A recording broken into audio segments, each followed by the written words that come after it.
Welcome back to AI Unraveled, your daily strategic briefing on the business impact of artificial intelligence.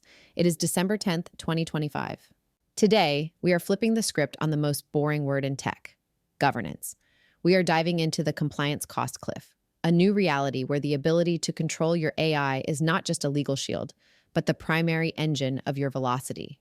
We'll look at how AI hallucinations cost businesses $67 billion this year alone, why the EU AI Act is actually a springboard for global dominance, and how giants like JPMorgan and Mayo Clinic are building Trust Moats to leave their competitors in the dust. But before we dive into today's strategic briefing, stop marketing to the masses. Start briefing the C-suite. You have seen the power of AI Unraveled. Zero noise, high signal intelligence for the world's most critical AI builders. Now leverage our proven methodology to own the conversation in your industry. We create tailored, proprietary podcasts designed exclusively to brief your executives and your most valuable clients. Stop wasting marketing spend on generic content. Start delivering must-listen, strategic intelligence directly to the decision makers. Ready to define your domain? Secure your strategic podcast consultation now at the link in our show notes. This podcast is created and produced by Etienne Newman, senior software engineer and passionate soccer dad from Canada. Now let's unravel the compliance cost cliff. Welcome to the deep dive. For years, the mantra in tech was simple: move fast and break things. Speed was everything. It was the only thing that mattered. But with generative AI, that whole idea, it feels like it's been turned completely on its head. Now, moving too fast might just be the quickest way to, break your entire company. That's a really critical distinction. We've hit what a lot of analysts are calling the compliance cost cliff. Okay, what is that exactly? It's this decisive moment, this threshold, where the risks of just letting AI run wild, the financial, the reputational, the operational risks, they now far outweigh the friction of actually putting controls in place. So our mission for this deep dive is to completely reframe AI governance. We're talking about everything from the huge EU AI Act all the way down to the technical nuts and bolts like our RAG. Right. And we're going to show you that this isn't a cost center. It's not a burden. It's actually the engine for velocity and a core strategic asset. We're going to argue that the real winners of the next decade will be defined by one thing: their ability to audit, explain, and control their AI. Exactly. They are building what we're calling a trust moat. It's this indispensable defense that insulates them from all the regulatory chaos and makes them the go-to partner for any serious enterprise or government out there. This is where compliance becomes a real competitive weapon. All right, let's unpack that strategic shift. Because it wasn't that long ago, maybe a year or two, that the big advantage was just getting your hands on the best foundation models. It was all about access. Yeah. But now, those models, they're rapidly becoming commoditized. They're utilities. They are utilities, yeah. The power is standardized. I mean, the barrier to entry to spin up a generic chatbot is practically zero now. So if the model itself is a commodity, where's the real advantage? So it has to be further up the stack. It has shifted entirely. It's now in what we call the constitutional layer. This isn't the model, it's the architecture you build around the model. Think of it like an AI's internal legal department. Or its employee handbook. Perfect. It ensures every decision is auditable, repeatable, and totally aligned with your business rules and brand. That's the bedrock of the Trust Moat. And this is quickly becoming a go-to-market necessity. I saw some fascinating data on B2B buyers. They're vetting something like 3 out of 4 options completely silently. Before they ever talk to a sales rep. And that silent phase is almost 70% of the buying process. So if your company's name is even vaguely associated with a big AI hallucination or a data breach, you're out. You're eliminated before you even knew you were in the running. Gone. Governance-first companies, though, they just bypass all that friction. They don't have to fill out those endless security questionnaires because their whole posture already answers the buyer's biggest risk questions from the start. So governance cuts down friction. That makes sense. But how does that turn into actual dollars, into pricing power? It's verification as a feature. I mean, look at finance, an AI that provides investment advice. If it can provide clear citations, an audit trail showing exactly why it made a recommendation. Right. That's a professional tool. You can defend it. But a black box that just says, trust me, that's a liability. The verifiable output commands a premium. It's just that simple. And this whole advantage gets magnified when we look at the global regulatory mess. The U.S. is doing its thing, with voluntary frameworks like NIST. Sector by sector. But the EU, with the AI Act, has just gone all in. Comprehensive, horizontal. Why does that contrast matter so much for a global company? It creates this a really unique opportunity for what you could call regulatory arbitrage. But not in the way you'd think. It's not about avoiding rules. It's about embracing the strictest ones. The Brussels effect. Exactly, the Brussels effect in action. The EU is a massive market. If you want to play there, you have to follow their rules. So smart companies are just adopting a highest common denominator approach. But you build to the toughest standard, the EU AI Act's high-risk system standard. Yeah. And suddenly you're basically pre-approved for other tough markets like California or Japan. Precisely. You turn the burden of EU regulation into a global springboard. Your marketing is now, we are globally compliant. And for a risk-averse government buyer, that's an incredibly powerful message. Okay, let's pivot to the hard economics. We need to actually quantify the risk of doing nothing. I saw a number recently about AI errors. It was just terrifying. You're probably talking about hallucinations, the confident fabrication. It's the most immediate and costly problem.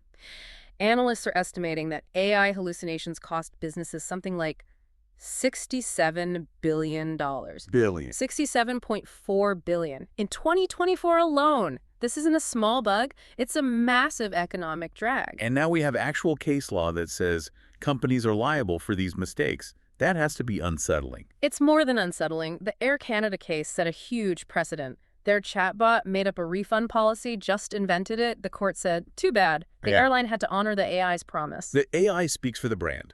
Period. The AI is the brand in the eyes of the law, and that takes you right to the hard cliff, the EU AI Act penalties.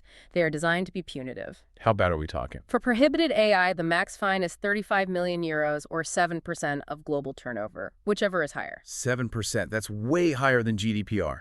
It is. GDPR is 4%. The regulators are sending a clear signal. They see systemic AI risk as an even bigger threat than data privacy violations. 7% could be an existential threat for some companies. But there's also a shadow cost you mentioned, something that might be even worse than the fine. Algorithmic disgorgement. It's being enforced by agencies like the FTC. And it's brutal. They force you to delete not just the data you illegally trained your model on, but the algorithm itself. The model you spent years and millions of dollars building, it's gone. Your R&D investment is wiped out. So failure is incredibly expensive. Let's flip this. What's the positive case? What's the actual ROI on doing this right? The data is really clear on this. Companies with a mature, responsible AI framework, they earn twice as much profit from their AI initiatives. Twice as much. Why? What's the mechanism there? It's about speed and efficiency. Good governance is a pre-check, not a roadblock. When your engineers know the guardrails are solid, they can move much faster. They spend less time in legal review for every single deployment. It gives them confidence to scale. Exactly. And those organizations are also 28% less likely to report project failures. Fewer pilots go nowhere. You get working products to market faster. That's a direct line to higher profit. So it's not stifling innovation. It's creating defined boundaries so people can innovate boldly inside them. Right, which is why 55% of leaders actually cite enhanced innovation as a direct benefit. It's not a paradox. Boundaries enable creativity. Let's get specific. Financial services is a perfect sector to look at. They're always under the microscope. What's happening at, say, JPMorgan Chase? JPMC saw the risk early. They put a strategic pause on broad access to public LLMs, which was smart. Then they built their own internal platform, the LLM Suite. Which is fully governed. Centrally governed. It handles all the data privacy, risk management, access control, all of it. By solving that governance puzzle once, at the platform level, they can safely roll out tools across the entire company, like their Connect coach for talking to clients. Their governance is an enabler of scale. And others are pushing it even further. I've read that Citigroup is looking at agentic AI. Yes, autonomous systems. AI that can actually act on its own, monitoring risk, making trades. To trust an AI like that, you need absolute assurance. How do you even govern an AI that's acting on its own? You need a really sophisticated model of models orchestration layer. The agent itself has to go through the same rigorous validation as a human trader. Its boundaries have to be mathematically proven and auditable. You can only trust the autonomous action because the framework guarantees the boundaries. And the Ensure AXA has a fascinating play. They built their own secure GPT, but they're turning that internal standard outward. It's a brilliant strategic move. They're leveraging their own high safety standards to become a market auditor. There's serious talk that AXA might start refusing to insure companies that don't meet their AI governance standards. So your own compliance becomes a weapon to pressure the rest of the market. Or they risk losing their insurance. It's powerful. Let's jump to healthcare. The stakes there are literally life and death. Mayo Clinic had this problem they called pilot purgatory. A huge problem in the industry. Great AI tools get built, but they get stuck in endless testing and never actually reach patient. And Mayo's solution was a piece of governance middleware. Yeah, a platform they call Deploy. It centralizes all the critical checks. Is it being used for its intended purpose? Does the algorithm perform correctly? And crucially, does it meet all the regulations like IPA and FDA standards? So it creates a safe, fast lane for good AI. A fast lane. And that framework becomes a magnet for innovation. The safest hospital suddenly becomes the most innovative one because it has solved the distribution problem. And in healthcare, things like bias aren't just an ethical issue, they're a massive liability. It's a clinical necessity. Bias testing has to be mandated. Imagine a pulse oximeter algorithm that's less accurate on darker skin tones, or a diagnostic tool that misses skin cancer on some demographics. That's not just a flaw, it's a catastrophic malpractice event waiting to happen. Which means governance is the only path to deployment. The only path. And it often mandates a human in the loop, which is so crucial in sensitive areas like mental health to build trust with both doctors and patients. Okay, so to make this real, governance can't just be a PDF in a folder. It has to be code. Let's talk technical pillars, starting with auditable ARG. Retrieval augmented generation. RAG is the key technical fix for hallucinations in any serious setting. It forces the AI to ground its answer in specific, verifiable documents that you provide. So it has to show its work. It has to show its work, Yeah. and that's the killer governance feature. RAG can provide citations for every single claim it makes. A compliance officer can click a link and see the exact paragraph in the source PDF that backs up the AI's advice. And you mentioned even the chunking strategy matters here. It's now a critical compliance decision, how you break down those source documents into chunks for the AI to retrieve. If the chunk is too big, the context might not be precise enough to stand up in court. Next pillar, No. the black box recorder. Immutable audit logs. Why immutable? Because in any legal dispute, the question is always going to be, what did the AI know and when did it know it? The logs have to capture user ID, the query, the timestamp, and they have to be right once, or immutable, using something like object lock storage. To prove they haven't been tampered with. To prove, without a doubt, that the record is authentic.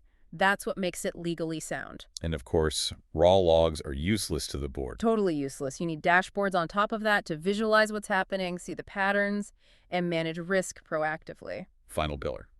Explainable AI, or XAI, and guardrails. Yeah. Because we can't have black box decisions for things like hiring or credit scores. We can't.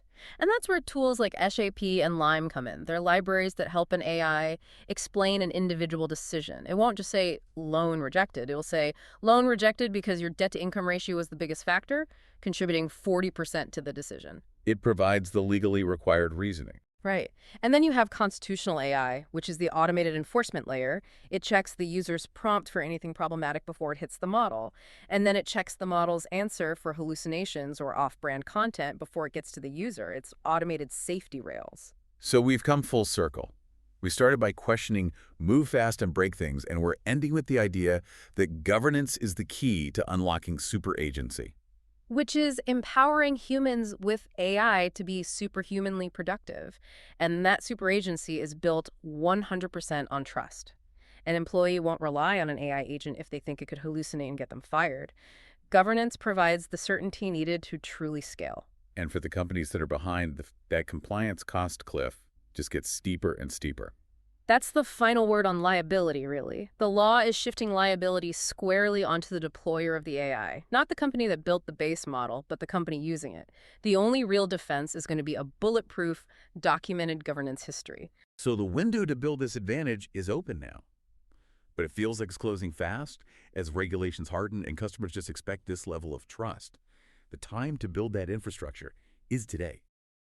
That wraps up today's special briefing on AI governance. The signal for today is trust. As the marginal cost of content generation hits zero, the value of verification hits infinity. The winners of the next decade won't just be the ones with the smartest models, but the ones with the strongest brakes, because that's what allows you to drive the fastest. Before we go, a reminder for the leaders listening. Stop marketing to the masses. Start briefing the C-suite. You have seen the power of AI Unraveled, zero-noise, high-signal intelligence for the world's most critical AI builders. Now, leverage our proven methodology to own the conversation in your industry. We create tailored, proprietary podcasts designed exclusively to brief your executives and your most valuable clients. Stop wasting marketing spend on generic content. Start delivering must-listen, strategic intelligence directly to the decision makers. Ready to define your domain? Secure your strategic podcast consultation now at the link in our show notes. This podcast is created and produced by Etienne Newman, senior software engineer and passionate soccer dad from Canada. Please subscribe and share. Until next time, keep unraveling the future.